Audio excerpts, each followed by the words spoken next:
દ્વિઆણવીય કેન્દ્રાનુરાગી વિસ્થાપન પ્રક્રિયા એટલે કે SN2 રિએક્શન તૈયાર કર્યું હતું. હવે આજે એની કમ્પેરિઝન કરી અને એના કરતાં સરળ થિયરી, કારણ કે મોટા ભાગનું જેનું બેઝિક હતું એ આપણી પાસે કમ્પ્લીટ છે, એટલે એની કમ્પેરિઝન કરી અને તફાવત સ્વરૂપે SN1 એટલે એક આણવીય યુનિમોલેક્યુલર એક આણવીય SN1 રિએક્શન તૈયાર કરીએ.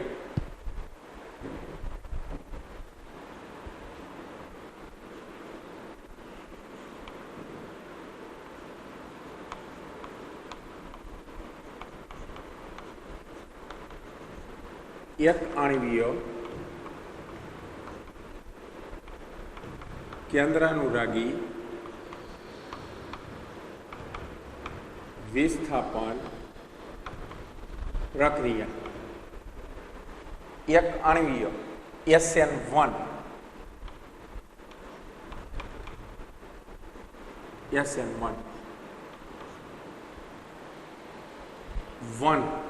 એક આણવીય યુનિમોલેક્યુલર N ન્યુક્લિયોફિલિક કેન્દ્રાનુરાગી S સબસ્ટિટ્યુશન વિસ્થાપન. બરાબર. હવે SN2 તૈયાર કરી દીધી એટલે એનું પહેલાં પૂરું નામ આપણે લખ્યું હતું. આપણે તફાવત તૈયાર કરતા જઈએ, પહેલાં જૂનો પોઈન્ટ બોલતા જઈએ, પછી આનું લખીએ.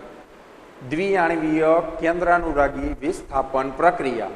આને કહેવાય એક આણવીય કેન્દ્રાનુરાગી વિસ્થાપન પ્રક્રિયા. આના માટેનો ફર્સ્ટ પોઈન્ટ કે SN1 પ્રક્રિયા જે છે એ ધ્રુવીય પ્રોટીક દ્રાવક હોય એમાં થાય, દ્રાવકમાં થાય. દ્રાવક તરીકે ધ્રુવીય પ્રોટીક દ્રાવક હોવો જોઈએ. કે દાખલા તરીકે ધ્રુવીય પ્રોટીક દ્રાવક પાણી, પ્રોટોન આપે એવો ધ્રુવીય હોય એવું, તો પાણી આપણે ભણી ગયા. આલ્કોહોલ H+ આપે છે, આલ્કોહોલ. અથવા તો તમે એસિટિક એસિડ એટલે કે ઇથેનોઇક એસિડ લ્યો તો એ પણ H આપશે, એટલે કે acetic acid CH3COOH acetic acid. આવા કોઈ પણ ધ્રુવીય પ્રોટીક લઈ અને ધ્રુવીય પ્રોટીક દ્રાવક લઈ અને એમાં પ્રક્રિયા કરાવવાની. આવા દ્રાવકનો ઉપયોગ શું, હમણાં આપણે રિએક્શન લખીએ એટલે ખબર પડશે. એટલે એક મુદ્દો એવો આપણે મગજમાં રાખશો કે SN1 પ્રક્રિયા હંમેશા કરવી હોય તો દ્રાવક તરીકે ધ્રુવીય પ્રોટીક દ્રાવક હોવો જોઈએ. ધ્રુવીય સ્વભાવે હોવું જોઈએ, પ્રોટીક H+ આપે એવું ધ્રુવીય પ્રોટીક દ્રાવક હોવો જોઈએ. હવે તફાવતથી જ શરૂઆત કરીએ. અમુક પોઈન્ટની જે આપણે જરૂર છે એ યાદ કરો. SN2 પ્રક્રિયા આલ્કાઇલ હેલાઇડ જ આપે. SN1 આપણે આલ્કાઇલ હેલાઇડની જ ભણી છે. SN2માં ઝડપી કોણ આપતું હતું? સાદો આલ્કાઇલ હેલાઇડ. અને ધીમી કોણ આપતું હતું? તૃતીયક આલ્કાઇલ હેલાઇડ. બરાબર. અવકાશી અવરોધ વધારે હતો. અહીંયા ઉલટો ક્રમ છે. તો SN1 પ્રક્રિયા છે એ સરળતાથી કોણ આપશે? તૃતીયક આલ્કાઇલ હેલાઇડ. તો આપણે ઉદાહરણ કેનું લેશું? તૃતીયક આલ્કાઇલ હેલાઇડનું. દાખલા તરીકે તૃતીયક આલ્કાઇલ હેલાઇડ લેવો હોય તો CH3 3 વખત કાર્બન સાથે, સાચું? કાર્બન સાથે એક અહીંયા, એક ઉપર, એક નીચે, અને આની સાથે ધારો કે Br. રેડી? તૃતીયક બ્યુટાઇલ બ્રોમાઇડ કહેવાય. CH3 3 વખત એટલે આની સાથે એક વખત લાઈનમાં, એક વખત ઉપર, એક વખત નીચે, એટલે હેલોજન વાળો કાર્બન બીજા 3 સાથે થઈ ગયો એટલે તૃતીયક આલ્કાઇલ હેલાઇડ થશે. હવે આનું નામકરણ તો સામાન્ય નામ તો આપણે બોલ્યા છે કે તૃતીયક બ્યુટાઇલ બ્રોમાઇડ. પણ IUPAC નામ આપવું હોય, IUPAC નામ, તો 3 કાર્બનની શૃંખલા થશે ને. તો આને આપણે છૂટું લખીએ સમજવા માટે. CH3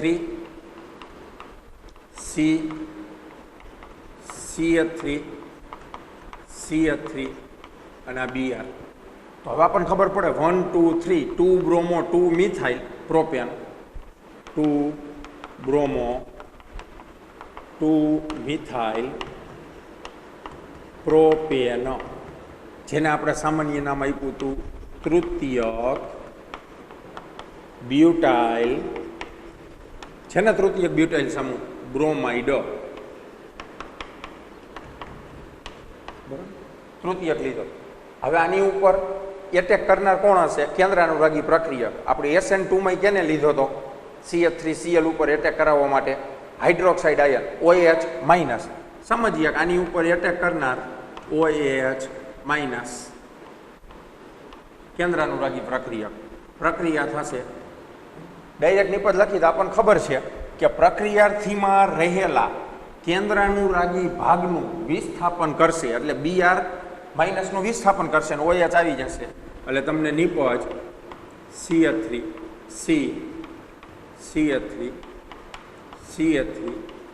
OH પ્લસ વિસ્થાપન કર્યું બ્રોમાઇડ આયન Br માઇનસનું. આ જે નિપજ મળી 1 2 3 2 methyl propane 2 methyl propane 2 number ઉપર ઓલ, અથવા તૃતીયક બ્યુટાઇલ આલ્કોહોલ, તૃતીયક બ્યુટાઇલ સમૂહ આલ્કોહોલ. આમાં તૃતીયક બ્યુટાઇલ બ્રોમાઇડ હતું, તૃતીયક બ્યુટાઇલ આલ્કોહોલ નિપજ મળશે.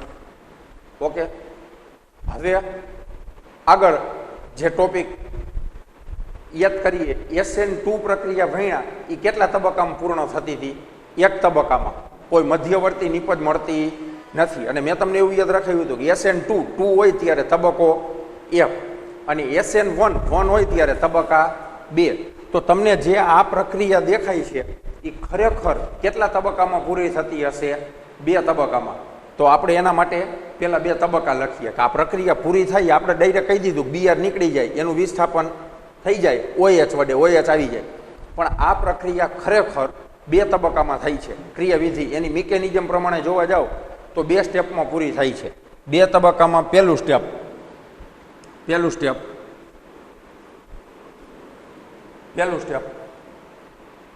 આજે લેવાનું, આને એટેક જ નથી કરાવવાનો. સૌ પ્રથમ તમે જે આલ્કાઇલ હેલાઇડ લ્યો છો એ આલ્કાઇલ હેલાઇડ લખો.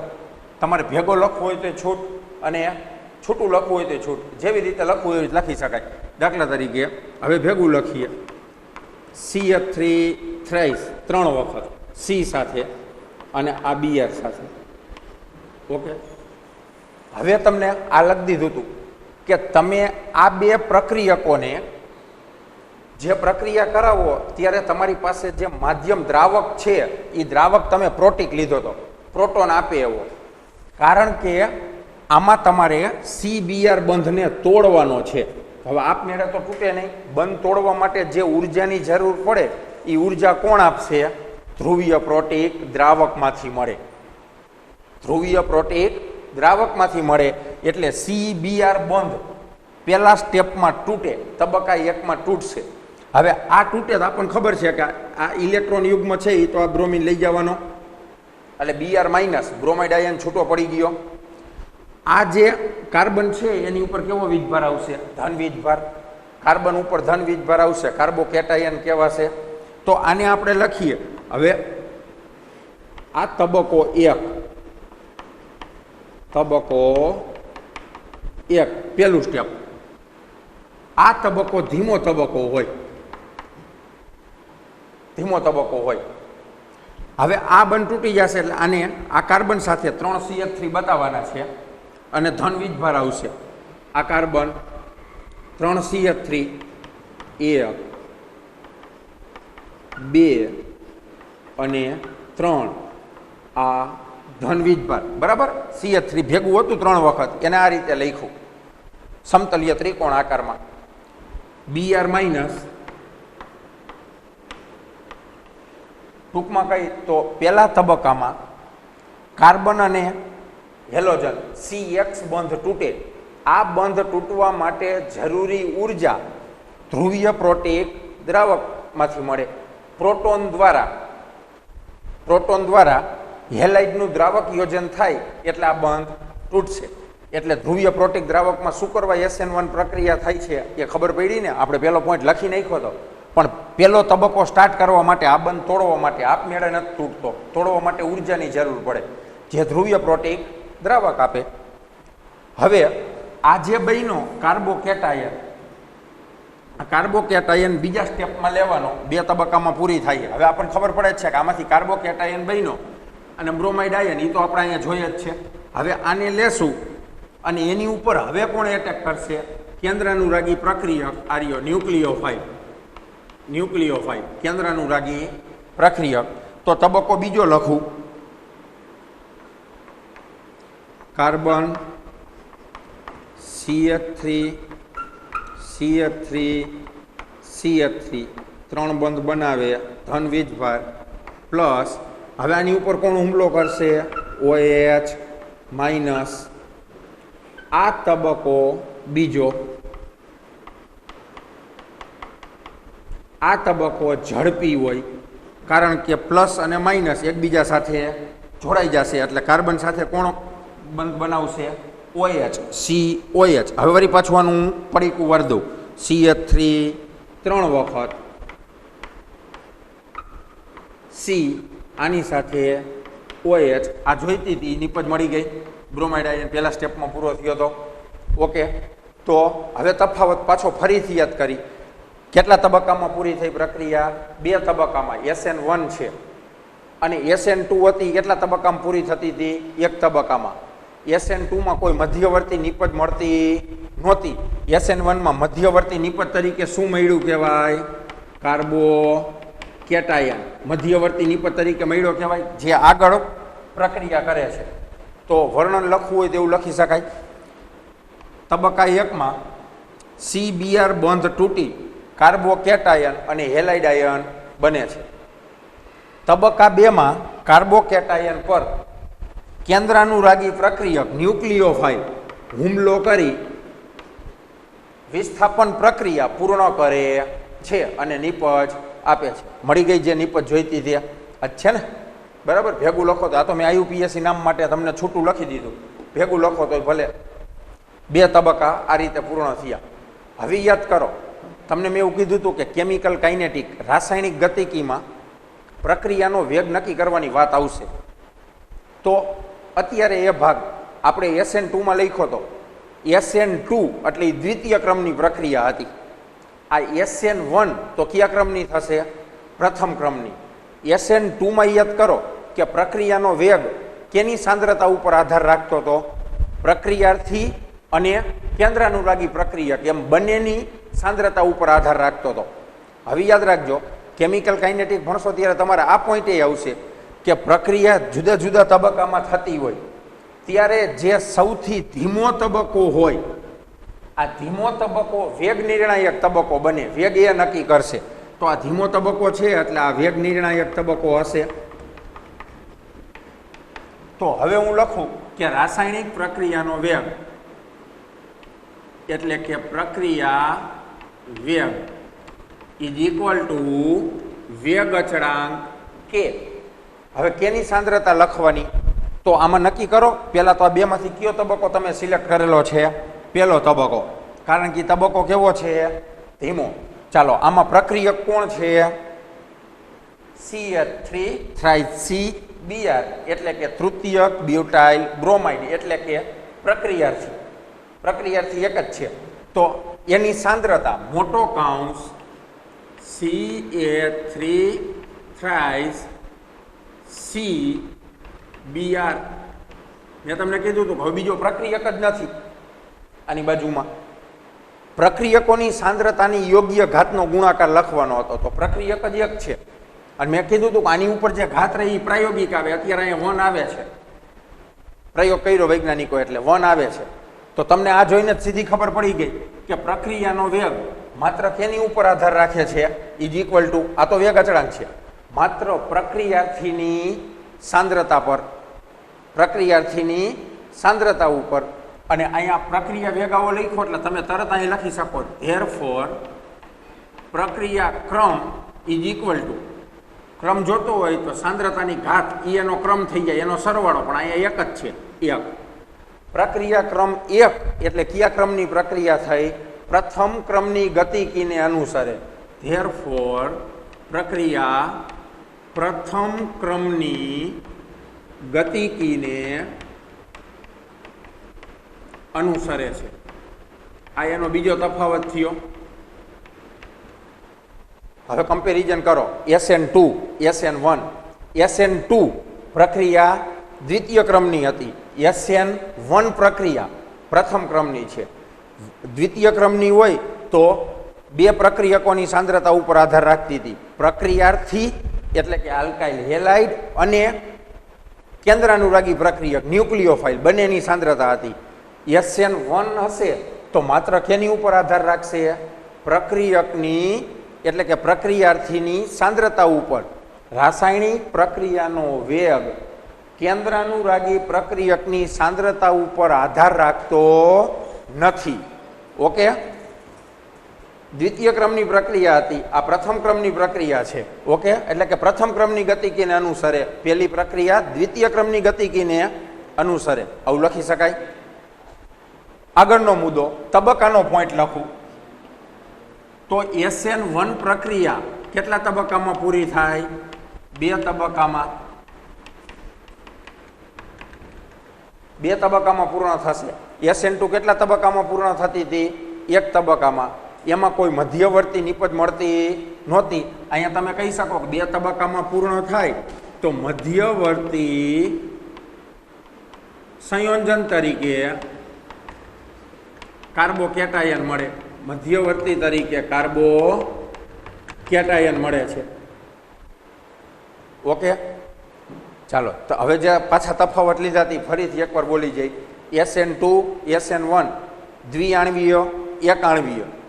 તબક્કાનું બોલવું હોય તો બોલાય. SN2 1 તબક્કામાં થાય, SN1 2 તબક્કામાં થાય.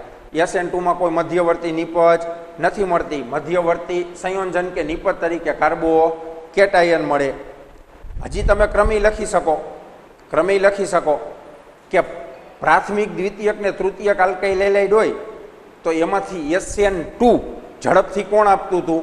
પ્રાથમિક સાદો અથવા પ્રાથમિક આપતો હતો. અને SN1 છે એ કોણ ઝડપી આપે છે? તૃતીયક. હવે શા માટે એ ભાગ પેલા આખો સમજી લ્યો. એટલે અહીંયા હું તમને SN1 પ્રક્રિયા માટે જે આલ્કાઇલ હેલાઇડની પ્રતિક્રિયાત્મકતા છે એ અત્યારે લખી દઉં છું કે તૃતીયકમાં ઝડપી, પછી દ્વિતીયક આવ્યું, પછી પ્રાથમિક અને પછી ટૂંકમાં કહો તો સાદું. એટલે દાખલા તરીકે તમારે CH3Cl લખવું હોય તો લખાય. આવો ક્રમ SN2 કરતાં ઉલટો ક્રમ છે. હવે આનું કારણ શું? તમને મેં SN2માં સમજાવ્યું હતું કે SN2માં કયું ફેક્ટર અસર કરતું હતું? અવકાશીય અવરોધક અસર. તો જેમ સાદો હેલાઇડ હોય એમ અવકાશી અવરોધ ઓછો હોય. કેન્દ્રાનુરાગી પ્રક્રિયક સરળતાથી એટેક કરી શકે. હવે આમાં શું જોવાનું છે? SN1માં કાર્બોકેટાયનની સ્થાયીતા. કાર્બોકેટાયનની સ્થાયીતા. તો તમને કાર્બોકેટાયનની સ્થાયીતા 11th તૈયાર કરાવી છે. તૃતીય કાર્બોકેટાયન સ્થાયી હોય, પછી દ્વિતીયક અને પછી પ્રાથમિક અને પછી મિથાઇલ સાદો. બરાબર ને? કાર્બોકેટાયનની સ્થાયીતાનો ક્રમ આવો હોય. જે કાર્બોકેટાયન વધુ સ્થાયી હોય એ ઝડપથી સરળતાથી બને. તો હવે માર્ક કરો જોઈએ. જો તમે તૃતીયક આલ્કાઇલ હેલાઇડ લ્યો તો તમને જે કાર્બોકેટાયન મળે એ તૃતીયક મળે. તમે દ્વિતીયક આલ્કાઇલ હેલાઇડ લ્યો તો તમને કાર્બોકેટાયન દ્વિતીયક મળવાનો. પ્રાથમિક આલ્કાઇલ હેલાઇડ લ્યો તો તમને કાર્બોકેટાયન પ્રાથમિક મળવાનો. તો કયા કાર્બોકેટાયનની સ્ટેબિલિટી સ્થાયીતા વધારે છે? તૃતીયકની. તો સરળતાથી ઝડપથી કયો મળવાનો? તૃતીયકથી. માટે તૃતીયકમાં SN1 પ્રક્રિયા કેવી હોય? ઝડપી હોય. પ્રક્રિયા વેગ કેવો હોય? વધારે હોય. સમજાણો આખો મુદ્દો? અહીંયા અવકાશી અવરોધ નથી જોવાનો, કાર્બોકેટાયનની સ્થાયીતા જોવાની છે. તો અહીંયા આપણે તૃતીયક શા માટે લીધું? હવે ખબર પડી ને. તૃતીયક કાર્બોકેટાયનની સ્થાયીતા સૌથી વધારે હોય. માટે તૃતીયક કાર્બોકેટાયન સરળતાથી મળે. સરળતાથી મળશે એટલે પ્રક્રિયા ઝડપી હશે. તો હવે બંનેનો ક્રમ ઊંધો થશે. SN1 એ તૃતીયકમાં ઝડપી, પછી દ્વિતીયક, પછી પ્રાથમિક અને પછી CH3Cl. જ્યારે SN2માં આપણે કેવી રીતે લખતા હતા? SN2માં પહેલાં આ લખતા હતા, સૌથી ઝડપી આમાં હતી, એટલે આપણે આનું ઉદાહરણ આપ્યું હતું. તો તમને ટેક્સ્ટ બુકમાં તૃતીયક, દ્વિતીયક, પ્રાથમિક અને મિથાઇલ હેલાઇડ કરીને આપ્યું છે, પછી એરો લખેલા છે, SN2 ને SN1 એરા લખેલા છે. એટલે કે જે બાજુ જાઓ એ બાજુ વધે, આવું બુકમાં બતાવેલું. મેં તમને આવો ક્રમ લખી દીધો છે, બરાબર? ખબર પડી ને આખો ભાગ? મેઇન તફાવત શું થયો? SN2 મિથાઇલ હેલાઇડ હોય એમાં ઝડપી હોય, એના કરતાં થોડીક ધીમી પ્રાથમિકમાં, એના કરતાં દ્વિતીયક એમ તૃતીયકમાં સૌથી ધીમી હતી, આવું કહી શકાય, બરાબર? જ્યારે SN1 લ્યો તો એ સૌથી ઝડપી કેમાં? તૃતીયક. બંનેનો ક્રમ કેવો થશે? ઉલટો. તમારે જેમ લખવું હોય એ રીતે લખી શકો. ઓકે, હવે મેઇન આ થિયરીનો ભાગ આટલો પૂરો થયો, પણ હજુ એક વાત જે હાલે છે કે કાર્બોકેટાયનની સ્થાયીતા તૃતીયકની વધારે છે, એટલે તૃતીયક આલ્કાઇલ હેલાઇડ ઝડપી આપે છે. પણ આપણે હજી જે ઓલું વર્ગીકરણ તૈયાર કરવાનું છે એમાં બે પ્રકારના આલ્કાઇલ હેલાઇડ હજુ હોય, એલાઇલિક અને બેન્ઝાઇલિક. એલાઇલિક અને બેન્ઝાઇલિક હેલાઇડ આ બે બાકી હોય, એ ભાગ આપણે તૈયાર કરીએ. અહીંયા હું તમને પહેલા લખી દઉં.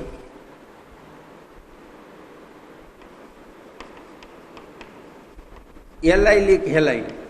એલાઇલિક હેલાઇડ એટલે સાદી રીતે સમજાવું, હેલોજન ધરાવતો કાર્બન સીધો જ કાર્બન ડબલ બોન્ડ કાર્બન સાથે જોડાયેલો હોય તો એલાઇલિક હેલાઇડ કહેવાય.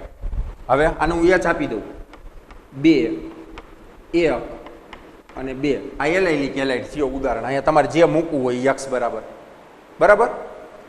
હવે એલાઇલિક હેલાઇડમાં SN1 પ્રક્રિયા કરવા જાઓ તો સૌથી ઝડપી એની પ્રતિક્રિયાત્મકતા ખૂબ જ વધારે. આનું કારણ શું?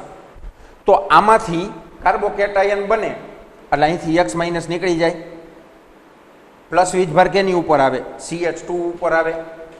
તો હવે હું લખું CH2 double bond CH single bond CH2 અને કાર્બન ઉપર પ્લસ. આવો કાર્બોકેટાયન બને. એલાઇલિકમાં આવો કાર્બોકેટાયન બને એટલે આ કાર્બોકેટાયનમાં સંસ્પંદન થાય. સંસ્પંદનની નિશાની, સંસ્પંદન થાય એટલે આ ડબલ બોન્ડ ફરી શકે, અહીંયા જાય. અહીંયા જાય ત્યારે આ ધન વીજભાર છે એ અહીંયા શિફ્ટ થઈ જશે. આ કાર્બનને કાંઈ ફરક પડશે નહીં. આગળ ડબલ બોન્ડ હતો એ પાછળ થઈ જશે. એટલે CH2 આની ઉપર પ્લસ ધન વીજભાર આવી ગયો, આ સિંગલ બોન્ડ CH અને અહીંયા ડબલ બોન્ડ CH2 થઈ ગયા. આવું સંસ્પંદન થાય. અને તમને ખબર છે કે સંસ્પંદન થાય એટલે એની સ્થાયીતા વધુ હોય, વધુ સ્થાયી હોય. માટે એલાઇલિક હેલાઇડ છે, આવો કોઈ પણ એલાઇલિક હેલાઇડ એ SN1 પ્રક્રિયા પ્રત્યે વધુ પ્રતિક્રિયાત્મકતા દર્શાવે, સક્રિયતા દર્શાવે, વધુ ઝડપથી પ્રક્રિયા પૂરી કરે, પ્રતિક્રિયાત્મકતા એની વધારે હોય. એક એલાઇલિક હેલાઇડની વાત થઈ. હવે આવીને આવી વાત બેન્ઝાઇલિક હેલાઇડની કરું. બેન્ઝાઇલિક હેલાઇડ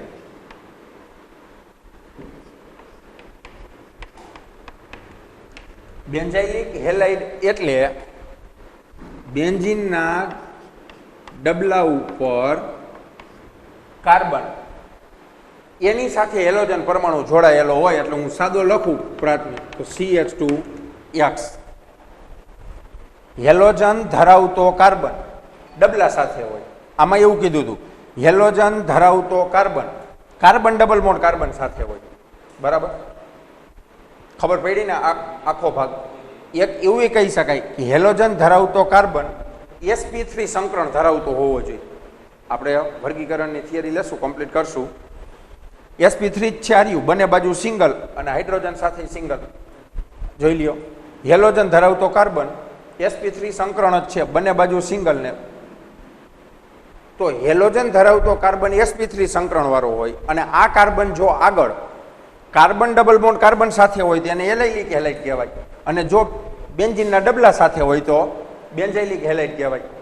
હવે માર્ક કરો કે એલાઇલિક હેલાઇડ અને બેન્ઝાઇલિક હેલાઇડ SN1 પ્રક્રિયા ઝડપી આપે છે, પ્રતિક્રિયાત્મકતા વધારે છે. શું કામ?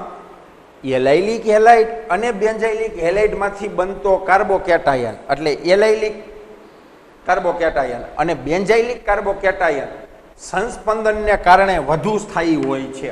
આમાં બે સંસ્પંદન મળ્યા. હવે આપણે આમાં તો આનો પેલો તબક્કો થશે એટલે CX બંધ તૂટશે, X+ નીકળી જશે, એટલે કેવો કાર્બોકેટાયન મળશે?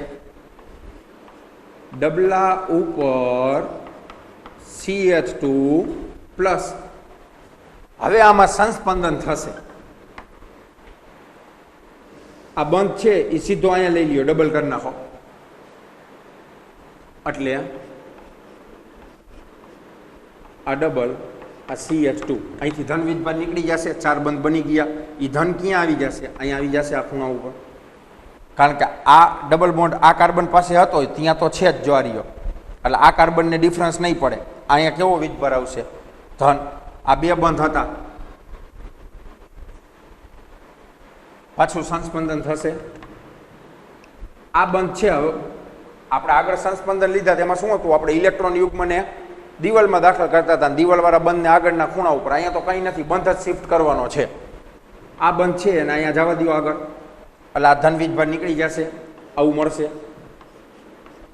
ડબલ બોન્ડ CH2, અહીંયા બંધ બની જશે.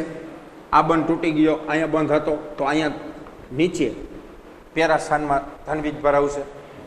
આનું પાછું સંસ્પંદન થશે.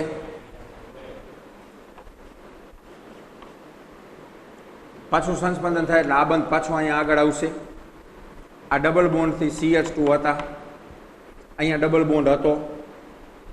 આ બંધ અહીંયા શિફ્ટ થશે એટલે પોઝિટિવ ચાર્જ અહીંયા આવશે ઓર્થો સ્થાનમાં. ઓર્થોમાં પેરામાં જ પોઝિટિવ નીકળશે.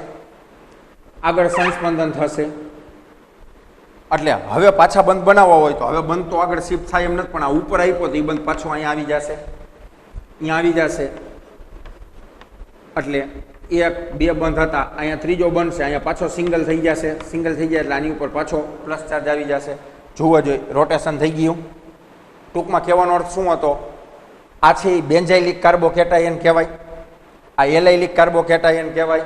બંનેમાં સંસ્પંદન જોવા મળે છે. જે કાર્બોકેટાયનમાં સંસ્પંદન થતું હોય એની સ્થાયીતા વધુ હોય, આ વધુ સ્થાયી થશે, આ વધુ સ્થાયી થશે. જેમ સ્થાયીતા વધારે હોય એમ SN1 પ્રક્રિયા પ્રત્યેની એની પ્રતિક્રિયાત્મકતા વધારે હોય. તો યાદ રાખજો, એલાઇલિક હેલાઇડ અને બેન્ઝાઇલિક હેલાઇડ કઈ કેન્દ્રાનુરાગી વિસ્થાપન પ્રક્રિયા આપે? SN1. SN1 પ્રત્યે એલાઇલિક હેલાઇડ અને બેન્ઝાઇલિક હેલાઇડની પ્રતિક્રિયાત્મકતા કેવી હોય? વધારે. શા માટે? એલાઇલિક કાર્બોકેટાયન અને બેન્ઝાઇલિક કાર્બોકેટાયનમાં સંસ્પંદન જોવા મળે. સંસ્પંદનને કારણે એની સ્થાયીતા વધારે હોય. ઓકે, તો જો SN2 સાથે કમ્પેરિઝન કરીએ એટલે દરેક પોઈન્ટ એની જેમ જ લખવાના છે. જેટલો ડિફરન્સ હતો એ આપણે તફાવત તૈયાર કરતા ગયા. હવે ફરીથી એક વખત મુદ્દા બોલી જવું. SN1 ધ્રુવીય પ્રોટીક દ્રાવકમાં જ થાય. હવે આપણને ખબર છે ધ્રુવીય પ્રોટીક દ્રાવક શા માટે વાપરો છે? તબક્કા 1માં CX બંધ તોડવા માટે ઉર્જાની જરૂર પડે, એના માટે ધ્રુવીય પ્રોટીક દ્રાવક વાપરેલો છે. પહેલાં સાદી પ્રક્રિયા લખી. ઉદાહરણ કયું લેવાનું? તૃતીયક આલ્કાઇલ હેલાઇડનું. શા માટે? તબક્કા 1માં, એટલે પહેલી વાત, કેટલા તબક્કામાં પ્રક્રિયા પૂરી થાય? 2 તબક્કામાં.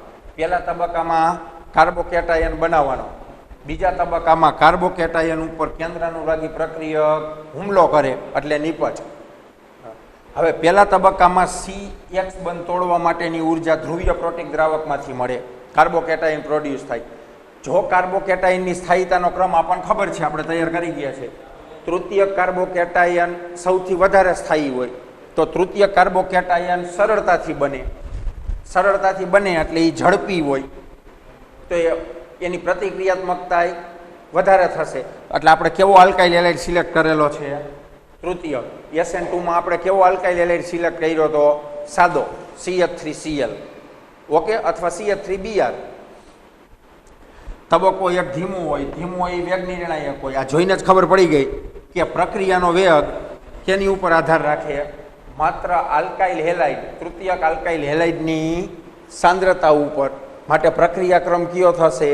1. માટે કયા ક્રમની ગતિકીને અનુસરે? પ્રથમ ક્રમની. બરાબર. કેટલા તબક્કામાં પ્રક્રિયા પૂરી થાય છે? 2 તબક્કામાં. મધ્યવર્તી નિપજ તરીકે શું મળશે? કાર્બોકેટાયન. SN1 પ્રક્રિયા કયા પ્રકારના આલ્કાઇલ હેલાઇડમાં ઝડપી થશે? તૃતીયક. કેના કરતા ક્રમ ઉલટો? SN2 કરતા. SN2માં સાદા આલ્કાઇલ હેલાઇડમાં ઝડપી હતી. ઓકે. કાર્બોકેટાયન આમ જોઈએ તો આખું માર્ક કરી તો આ પ્રક્રિયા કાર્બોકેટાયનની સ્થાયીતા ઉપર આધાર રાખે. જેમ કાર્બોકેટાયનની સ્થાયીતા વધારે એમ પ્રક્રિયા સરળતાથી થાય, પ્રતિક્રિયાત્મકતા વધારે. તો 2 આ પ્રકારના હેલાઇડની વાત કરીએ, એલાઇલિક હેલાઇડ અને બેન્ઝાઇલિક હેલાઇડ. એલાઇલિક હેલાઇડમાંથી જે એલાઇલિક કાર્બોકેટાયન બને એમાંય સંસ્પંદન થાય. બેન્ઝાઇલિક હેલાઇડમાંથી બેન્ઝાઇલિક કાર્બોકેટાયન બને એમાં પણ સંસ્પંદન થાય. સંસ્પંદનને કારણે આ કાર્બોકેટાયનની સ્થાયીતા વધારે હોય. માટે એલાઇલિક હેલાઇડ અને બેન્ઝાઇલિક હેલાઇડ કઈ પ્રકારની પ્રક્રિયા સરળતાથી આપે? SN1. કારણ કે SN1 પ્રક્રિયાનો આધાર કાર્બોકેટાયનની સ્થાયીતા પર રહેલો છે. ઓકે. Last point. હવે પ્રક્રિયા SN1 હોય તોય ભલે કે તમે ભણ્યા SN2 હોય તોય ભલે, SN2 કે SN1 પ્રક્રિયા હોય તો આલ્કાઇલ હેલાઇડ કયો આલ્કાઇલ હેલાઇડ સરળતાથી આપે? આલ્કાઇલ હેલાઇડ, પ્રાથમિક, દ્વિતીયક, તૃતીયક એમ નહીં.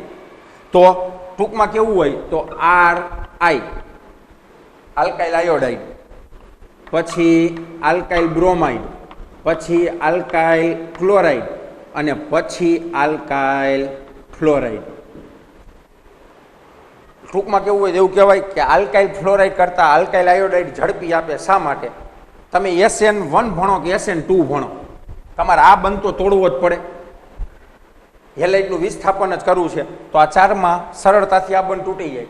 યાદ કરો, બંધ લંબાઈ વધારે હોય, બંધ એન્થાલ્પી ઓછી હોય. અગાઉના લેક્ચરમાં તમને તૈયાર કરાવેલું છે. બરાબર. તો સરળતાથી તૂટી જાય. RIમાં આ પ્રક્રિયા ઝડપી થાય. બંને માટે આલ્કાઇલ હેલાઇડનો ક્રમ છે. હા, એક્ઝામમાં પ્રાથમિક, દ્વિતીયક, તૃતીયક માટે પૂછે તો ખાસ મગજમાં રાખવાનું આ ક્રમ. SN2 હોય એના કરતાં SN1 ઉલટું હોય આલ્કાઇલ હેલાઇડમાં. બરાબર. Complete theory. તો આપણે આલ્કાઇલ હેલાઇડની કેન્દ્રાનુરાગી વિસ્થાપન પ્રક્રિયા પૂરી કરી. પહેલાં SN2 ભણ્યા અને અત્યારે SN1 આપણે તફાવત સ્વરૂપે તૈયાર કરી. ઓકે.